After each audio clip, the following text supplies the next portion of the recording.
So we all know that Sony decided to force people to register PSN accounts to continue playing the game, and force developers to accept this by changing the agreement, which was only optional, don't have to have a PSN account to play the game, right? The backlash from the Helldivers community demonstrates why this was clearly a bad idea. In this video I'll be explaining Helldivers 2 controversy, the Sony PSN account drama getting worse, and Sony outplayed themselves with all Helldivers 2 community. Man, I could talk for days about everything going on right now. But let me be honest here. I don't want to jump on a big topic or controversy things going on the internet, or want to make a quick video about knowing nothing about what's going on. So when the news first broke, I thought it wasn't a big deal, but I had no idea some countries were excluded from PSN account. Lots of people also would have bought the game from third-party sellers who won't issue refunds. Doing this after so many people buy the game across the world is beyond brain dead. This is actually outrageous, and they need to face a class action for this, at least in this regards. I'm not trying to attack anyone or rant over this controversy. I'm just genuinely curious why everyone is so mad about this. All this does is negatively impact the indie studio that made a great game, and then we all walk away from the carnage in a few months like nothing happened. Right?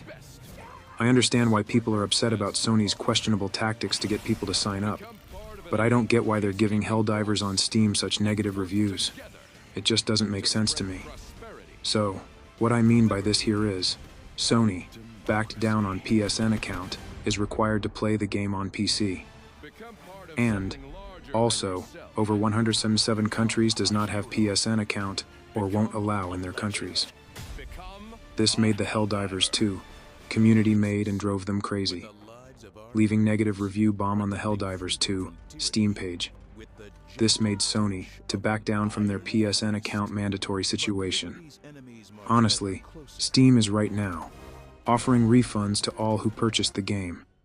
They know the situation and have stopped people who can't register and seem to be giving refunds despite being past the normal refund limit.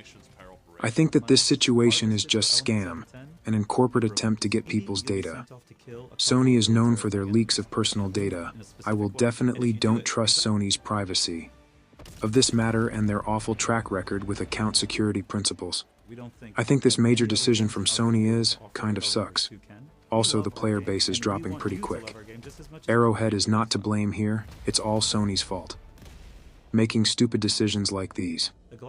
When Helldivers 2 launched, Sony's official website has had its FAQ section been changed, where it previously said that signing into PSN to play PC ports of PlayStation games is optional.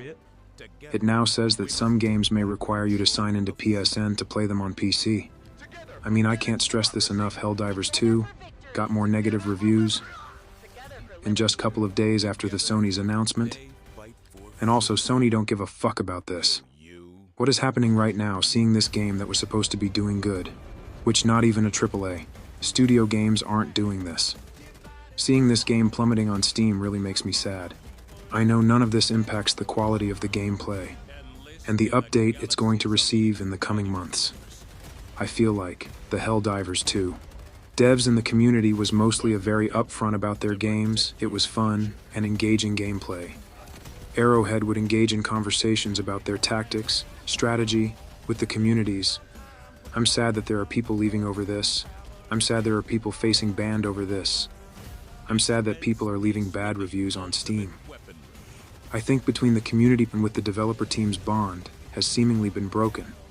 But why am I not surprised that the community manager, and maybe even Arrowhead at large, don't know what Sony was thinking inside their heads? Players who put over hundreds of hours into the game on PC now can't access the game anymore. The game was delisted from Steam over 117 countries, making the community give bad reviews on Steam in just few days. The communities are sick of these companies fucking doing stupid stuff like these. If you're playing on PC, then you shouldn't need a PlayStation account. In my opinion, everyone should stop defending these kind of things. This is 100% unnecessary for Sony to announce. Shouldn't just be accepted because it's a slightly misleading the communities. So, the mandatory PSN requirement was clearly not mandatory on the Helldivers 2 Steam page from the get-go. However, Arrowhead faced a little hiccup when the login linking system went haywire at launch, causing them to temporarily disable it. As a result, players were given the option to skip this step. If Arrowhead had stuck to the publisher's requirement from the start, this whole setback could have been avoided. It's no secret that most AAA major publishers have a mandatory third-party account requirement in place. It's all part of the agreement with the publisher's terms of service and community management guidelines. This is especially crucial for games with crossplay capabilities and those that connect to the publisher's server. It must have been really hard to wade through all of that toxic negativity. But on the other end were some exceptional changes and an incredibly positive experience, and the support it had. I hope that Arrowhead will pull ahead from this and move on. Please let me know in the comments below what's your opinion on this case. As always, thank you for watching. See you guys on the next one. Peace out.